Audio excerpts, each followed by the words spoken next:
Asif college থেকে এসে বাড়ির পাশে বসে বিশ্রাম নিচ্ছিল। এমন সময় বাবা এসে বলল,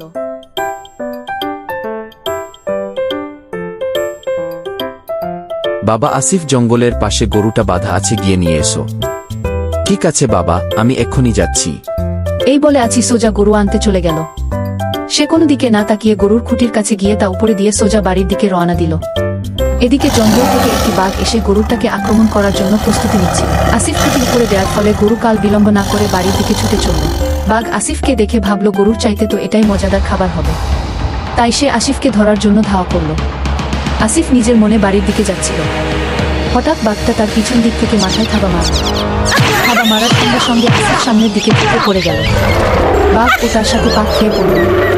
রাস্তার পাশে থাকায় বাঘ ধাক্কা খেতে খেতে নিচে পড়ে গেল। প্রচণ্ড আঘাত পেয়ে চিৎকার করতে করতে দৌড়ে পালালো। আসিফের ঘাড়ে ক্ষতের সৃষ্টি হলো, সে ভয়ে কাঁপতে শুরু করল। ভিডিওটি ভালো লাগলে লাইক ও কমেন্ট করুন। আরও এমন ভিডিও পেতে চ্যানেলটি সাবস্ক্রাইব করুন।